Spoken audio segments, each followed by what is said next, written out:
आज का जो हमारा टॉपिक है वो graphical presentation of frequency distribution है, जिसमें हम ग्राफ डिस्कस करेंगे, हिस्टोग्राम एंड फ्रीक्वेंसी पॉलीगॉन। इन दो ग्राफ को चार्ट डिस्कस करेंगे और फिर हमारा नेक्स्ट टॉपिक होगा चार्ट पे, जिसमें इंक्लूड होगा simple bar chart, multiple bar chart and pie chart. तो सबसे पहले हम ग्राफ को डिस्कस कर लेते हैं। नंबर 1 जो आपका ग्राफ आ रहा है वो हिस्टोग्राम है।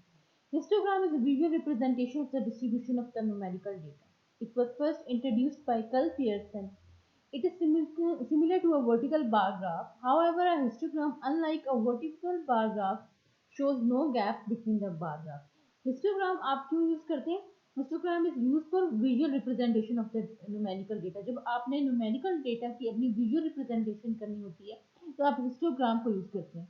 Histogram बिल्कुल बार ग्राफ की तरह ही है, वर्टिकल बार ग्राफ की तरह ही है। बस इन दोनों में डिफरेंस ये है कि हिस्टोग्राम की हिस्टोग्राम की जो बार हैं उनमें गैप नहीं होता, लेकिन जो हमारे पास वर्टिकल बार ग्राफ है उनके बीच में, उनकी बार्स के बीच में गैप गैप होता है। और हिस्टोग्राम को ड्रॉ करने के लिए हमें दो चीजें रिक्वायर्ड होती है, क्लास बाउंड्रीज एंड फ्रीक्वेंसी। हमारे पास डेटा गिवन है जिसमें class limits, class boundaries and frequency. इन क्लास लिमिट्स से हमने क्लास बाउंड्रीज फाइंड आउट की हैं।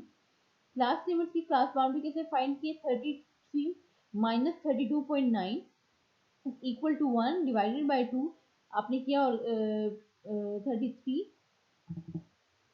माइनस 32.9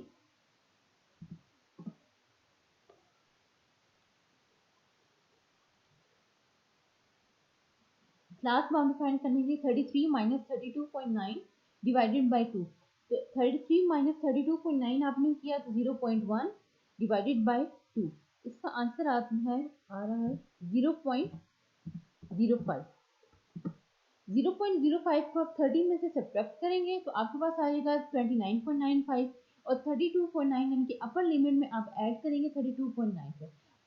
ऑलवेज जब भी आपने क्लास बाउंड्री फाइंड आउट करनी है तो जिससे आपने फाइंड आउट किया 33 माइनस 32.9 डिवाइडेड बाई 2, इस तरह जो आपकी फर्स्ट क्लास लिमिट है उसकी अपर लिमिट, जिसमें जो शेडेड आ रही जो हमारे पास 32.9 है, और उससे नेक्स्ट जो क्लास लिमिट है उसकी लोअर लिमिट को आप सब्ट्रैक्ट करते हैं, then you will divided by 2।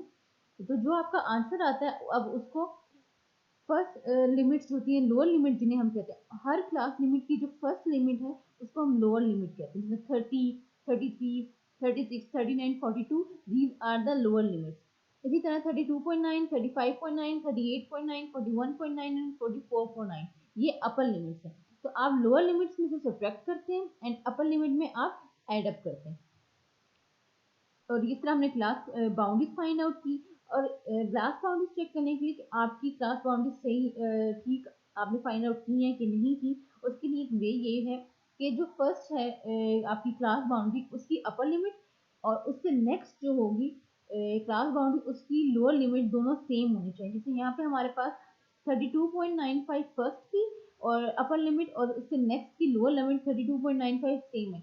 इसका मतलब है हमारी क्लास बाउंड्री ठीक फाइंड आउट की है। इसी तरह नेक्स्ट में मैं चेक करूंगी कि 35.95 और उससे नेक्स्ट की लोअर लिमिट चेक करूंगी 35.95, दोनों सिमिलर हैं, तो ये क्लास बाउंड्री हमने ठीक फाइंड आउट की। इसके बाद हमारे पास फ्रीक्वेंसी थी। अब हिस्टोग्राम फाइंड आउट करने के लिए आपको class boundaries and frequency you required. अब हम इसका देख लेंगे हिस्टोग्राम आपका कैसे बना है।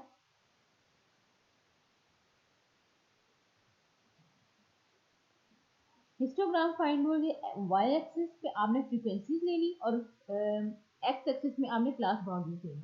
आप अपना डेटा चेक करेंगे उसमें हाईएस्ट फ्रीक्वेंसी देखिए कौन सी थी।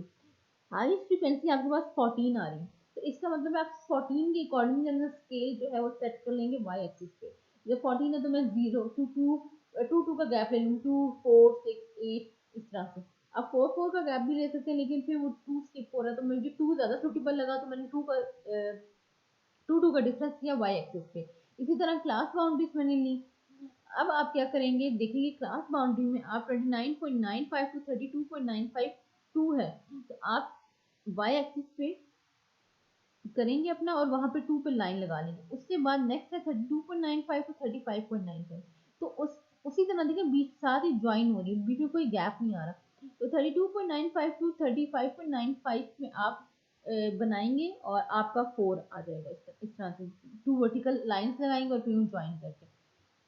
नेक्स्ट है 35.95 टू 38, इसी तरह सो ऑन करेंगे। अब आपको हिस्टोग्राम आपने देखा कि आपकी विजुअल रिप्रेजेंटेशन है, graphical presentation of frequency distribution data की जो है उसकी तो ये आपकी विजुअल रिप्रेजेंटेशन से देखने से पता चल रहा है आपको कि आपकी हाईएस्ट फ्रीक्वेंसी 14 है और फिर आपका 2, 4, 8 एंड 2 इस तरह की फ्रीक्वेंसीज आपकी अरेंज हुई है।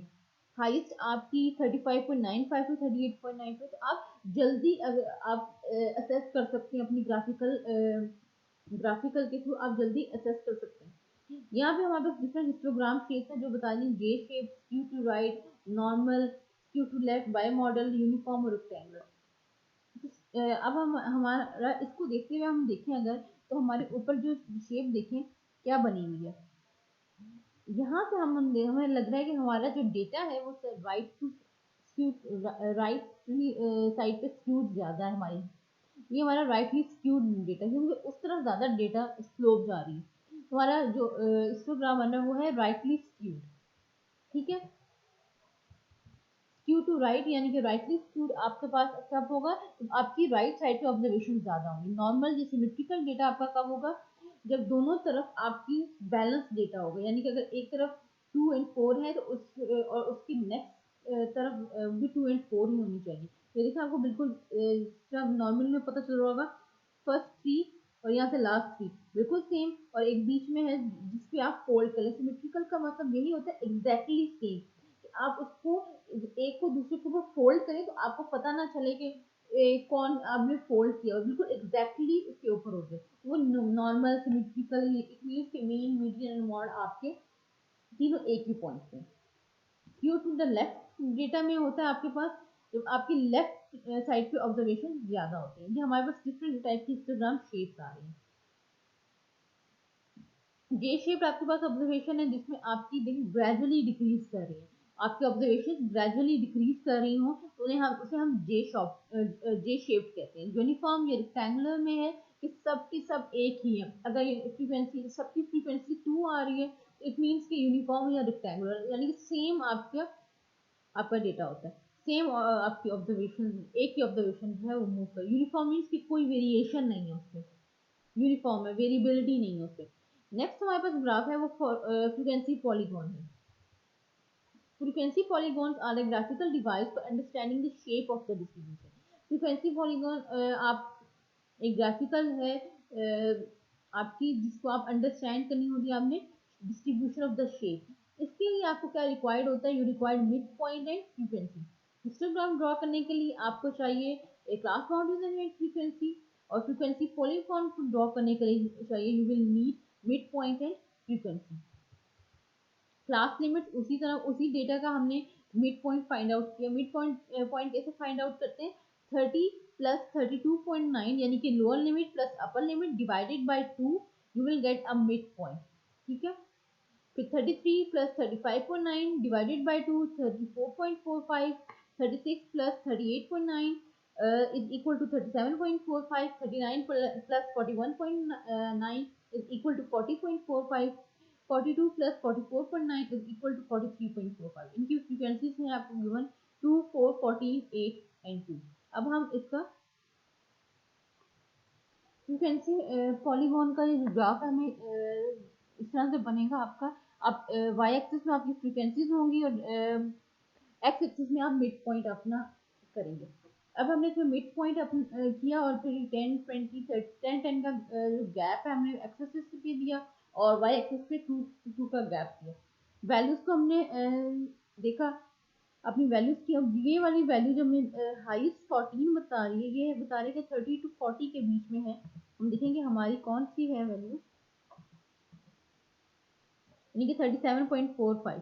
37.45 जो होगी आपकी यहाँ पे 37.45 वो 14 को बता रही। इसी तरह यहाँ से आपका ग्राफ पहले इंक्रीज हो रहा है, फिर एक पीक पे जाके यानी 14 पे जा रहा है, उसके बाद ये डिक्रीज कर रहा है और आपसे 2 पॉइंट। अब आपकी जो पॉइंट है ये वाले हम साइड पर भी करते हैं। ये पॉइंट्स आपको शो कर रहे हैं जो आपने मिड पॉइंट और फ्रीक्वेंसी को देख के बनाए। अब ये पॉइंट आप क्यों लगाते हैं, आप इसको एक्स एक्सिस के साथ टच करते हैं। आप क्या करते हैं, जो आपने यहाँ से गैप लिया है, यानी कि मैंने ये लिया है 5 का अगर गैप लिया है यहाँ पे, तो मैं यहीं से 5 का गैप इस तरफ लेके लाइन को लगाऊंगी और इसको एक्स एक्सिस के साथ ज्वाइन करूंगी। ठीक है, इस तरह से अपनी लाइन में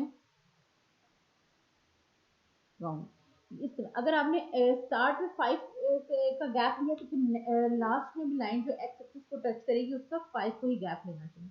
ये आपके ग्राफ्स हो गए, हिस्टोग्राम हो गया and if you can see polygon हो गया। हिस्टोग्राम में आप क्लास बाउंड्रीज एंड फ्रीक्वेंसी को कंसीडर करते हुए अपना चार्ट बनाते हैं। और हिस्टोग्राम और बार ग्राफ का क्या डिफरेंस है कि हिस्टोग्राम के बीच में गैप नहीं है बल्कि वर्टिकल बार ग्राफ के बीच में गैप होता है। अभी हम बार ग्राफ देखेंगे उसमें पता चल जाएगा। नेक्स्ट आपके पास है फ्रीक्वेंसी पॉलीगॉन, जिसमें हम class marks sorry mid point and frequency को लेके बनाते हैं। अब नेक्स्ट टॉपिक जो हमारा है ये जो नेक्स्ट हमारे पास फ्रिक्वेंसीज का डिफरेंट डिस्ट्रीब्यूशन है। नॉर्मल है, नॉर्मल से आपको लग रहा है कि जहाँ राइट एंड लेफ्ट साइड दोनों इक्वली डिस्ट्रीब्यूटेड हुआ हुआ है, यानी कि अगर राइट साइड में 10 ऑब्जर्वेशन है तो लेफ्ट साइड में भी 10 ही ऑब्जर्वेशन, तो उतने ही फ्रीक्वेंसी सेम फ्रीक्वेंसी की ऑब्जर्वेशन है। देन नेगेटिवली स्क्यूड है। नेगेटिवली स्क्यूड मीन्स कि राइट साइड में आपका डेटा सॉरी लेफ्ट साइड में आपका डेटा ज्यादा है। पॉजिटिवली स्क्यूड इट मीन्स कि राइट साइड में डेटा आपका ज्यादा है। तो नेगेटिवली स्क्यूड वो होता है जिसमें आपकी लेफ्ट साइड पे ज्यादा ऑब्जर्वेशन हो, और पॉजिटिवली स्क्यूड आप इसको कहते हैं जिसमें आपकी राइट साइड पे ज्यादा ऑब्जर्वेशन हो। पॉजिटिवली स्क्यूड को अब राइट टू स्क्यू भी कहते हैं और नेगेटिवली स्क्यूड को अब लेफ्ट टू स्क्यू। अब हमारे पास नेक्स्ट टॉपिक है चार्ट्स का। चार्ट्स में हमारे पास हम जो चार्ट डिस्कस करेंगे वो है सिंपल बार चार्ट, मल्टीपल बार चार्ट है, पाई चार्ट। सबसे फर्स्ट हम चार्ट अपना कंसीडर कर रहे हैं वो है simple bar chart. Simple bar chart के हम एग्जांपल ले लेते हैं। The following table shows the number of visitors to park for the month January to March. Month है हमारे पास January, February and March. Number of visitors हैं January में 150, February में है 300 and March has 250. अब इसका चार्ट आप कैसे बनाएंगे? How can you make a graph or chart? Sorry. On y-axis you will take number of visitors और x-axis पे आप अपना लेंगे months. अब आप किससे करेंगे क्योंकि आप इस तरह से बनाएंगे। वाई एक्सिस पे आपने देखिए नंबर ऑफ विजिटर्स किया। अब आपने कितने कितने का गैप किया, आपने हाईएस्ट देखा हमारे पास डेटा था 150, 300 एंड 250। हाईएस्ट जो फ्रीक्वेंसी आ रही है हमारे पास, जो नंबर ऑफ विजिटर्स आ रहे हैं वो है 300। तो हमने जीरो से जब स्टार्ट किया मैंने 50-50 का गैप लिया, 50-50 का हम लोगों ने गैप लिया और 50, 100, 150, 200, 250, 300, 350 तक आप 300 तक भी ले सकते हैं। और एक्स एक्सिस में आपने मंथ ले ली कि किस मंथ में कौन सा विजिट आ रहा है। जब आप सिंपल वर्टिकल बार ग्राफ के लिए सिंपल बार ग्राफ जब आप ड्रॉ करते हैं तो आप उसमें सिंगल एस्पेक्ट को देखते हैं। हमने इसमें मंथ हमारे पास है और हमने उसमें सिंगल एस्पेक्ट के देखे नंबर ऑफ विजिटर्स। अगर मैं स्टूडेंट का डेटा ले रही हूँ लेट्स सपोज, तो मैं उनके जीपीए देख रही हूँ कि एक क्लास है मेरे पास 10 स्टूडेंट्स की क्लास है, उसमें जो जीपीए है वो कितना है। तो उस जीपीए में एक सिंगल एस्पेक्ट में देखेंगे तो जीपीए आपका क्या हो जाएगा, उसको आप किस तरह ड्रॉ करेंगे सिंपल बार ग्राफ से। अगर मैं उसमें जीपीए के साथ स्टडी आर भी एंटर कर लूँ कि मैं चेक करना चाह रही हूँ कि स्टडी आर एंड जीपीए का क्या इफेक्ट आ रहा है एक ही सिंगल चीज का, अगर आप उसके बेसिस पे दो चीजों को उसका एस्पेक्ट देख रहे हैं तो फिर आप मल्टीपल बार चार्ट की तरफ जाते हैं। आप इसमें अभी हम सिंगल एस्पेक्ट देख रहे हैं कि हम सिर्फ नंबर ऑफ विजिटर्स चेक करें कि मंथ में कितने नंबर ऑफ विजिटर्स आ रहे हैं। तो इसमें हमने लिया है कि जनवरी, अब हमारे पास जनवरी का डेटा था उसमें 150 थी ऑब्जर्वेशन। तो 150 को आप देखें हमारे पास 150 कहाँ लाया कर है, हमने जनवरी लिया और उसको 150 को में दो बार्स बना ली। अब इस तरह बनानी है कि जनवरी जो आपने लिया हुआ है उसका मिड पॉइंट एक लें और उसके साइड में दो बार्स लगा लें। इसी तरह फेब्रवरी है उसका 300 है, मैंने यहाँ पे दो बार्स लगाए जो 300 तक जा रही है। नेक्स्ट है आपका मार्च, मार्च आपका है 250 तक, मैंने बार्स ली। मार्च ये बीच में आ रहा है आपका, ठीक है। यहाँ मैं देख लेती हूँ अगर कुछ समस्या है।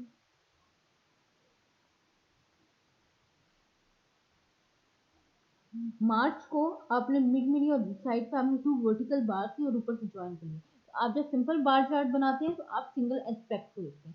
इस तरह से हमारा वर्टिकल बार ग्राफ बन गया। अब हमारे पास आ रहा है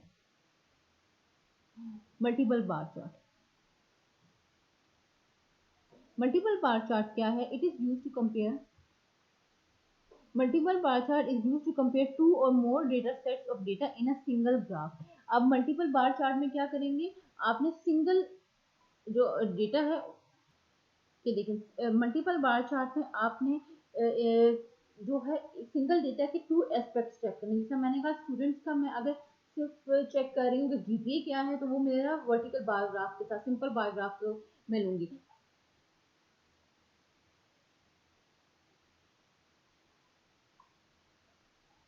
इसमें मैं अब चेक करूंगी कि मल्टीपल बार डेटा में मैं देखूंगी कि अगर स्टूडेंट है उनका जीपीए और स्टडी आवर का क्या अफेक्ट आ रहा है। तो वो मेरे पास मल्टीपल चार तो एक ही सिंगल डेटा के मैं 2 एस्पेक्ट्स चेक कर रही हूँ। एग्जांपल्स हम देख लेते हैं। The table below shows the world health organisation WHO estimated number of diabetes cases. Country है आपके पास एंटीगुआ, उसकी 2000 में एस्टिमेट किया 3000 है और 2030 में एस्टिमेट किया 5000। Then Cook Island 700 and 1300, Marshall Island 2000 and 4000, Monaco 2000 and 3000, Nauru 2000 and 4000, Palau 1000 and 2000, Saint Kitts and Nevis 2000 and 2000, San Marino 2000 and 3000, Sao Tome Principe 2000 and 2000, Tuvalu 300 and 800। ये हमारे पास डेटा सेट है। इसका हमने ग्राफ बनाया है। जब हमने ग्राफ बनाया तो फर्स्ट जो हमने यानी कि हमारे पास जो ब्लू आपको शो कर रहा है वो बता रहा है कि 2000 में क्या एस्टिमेट था और जो रेड आपको बार शो कर रहा है वो कि आपका 2030 में क्या एस्टिमेट है। यानी कि एक सिंगल डेटा के आपके आप कंपैरिजन जब कर रहे हैं उसका वो ये है। ठीक है। मल्टीपल बार चार्ट का यूज होता है। आप उसका कंपैरिजन करते हैं जब सिंगल डेटा का आपने कंपैरिजन करना होता है। विद इन डेटा आपने कंपैरिजन करना। नेक्स्ट हमारे पास है पाई चार्ट। पाई चार्ट की एग्जांपल है हमारे पास month January February March and number of visitors we have January 150, February 300 and March 250। Angle किस तरह आप फाइंड आउट करेंगे? How can you find out? You can add number of visitors of January February and March 150 plus 300 plus 250 which is equal to 700. Then how can you find out the angle? 150 for January 150 divided by 700 multiply by 360। आप current अपने column को divided by total करेंगे। Then you have to multiply by 360, you will get 77। इसी तरह next आपका होगा 300 divided by total 700 multiply by 360 is equal to 154। 250 divided by 700 multiply by 360 is equal to 129। जब आप इन सारे एंगल्स का जो आपके पास एंगल्स आपने फाइंड आउट किए हैं उनको सम आउट करेंगे। It must be 360। आपके पास 360 आना चाहिए। अगर तो 360 नहीं आ रहा तो इट मीन्स कि आपने कहीं गलती की है। अब 77 154 एंड 129 को एड अप कीजिए 360 के इक्वल आना चाहिए। बिकॉज आपका जो सर्कल है उसका area of the circle equal to 360 होता है। इस तरह आपने एक सर्कल ड्रॉ कर लिया। ठीक है। एक सर्कल ड्रॉ किया। जनवरी का आपने यहाँ पे बीच में एक लाइन लगा के आप प्रोटेक्टर का 90 डिग्री में रखेंगे। एक लाइट लाइन लगाएंगे उसको चेक करेंगे। फिर आप 77 पे अपना करेंगे तो आपके पास यहाँ पे 77 बजाएगा। देन उस 77 की लाइन पे आप रखते हुए अपना प्रोटेक्टर रिवर्स करके प्रोटेक्टर रखेंगे तो आप 154 ड्रॉ करेंगे और इसी तरह आप देन 129 अपना 154 के उस पे प्रोटेक्टर पे रखते हुए 129 पे अपना ड्रॉ करेंगे। इन सब का सम आपके पास 360 आना चाहिए। तो ये आज हमने जो अपने लेक्चर में डिस्कस किया वो ग्राफ्स हैं, चार्ट्स, ये दोनों हमने डिस्कस किए।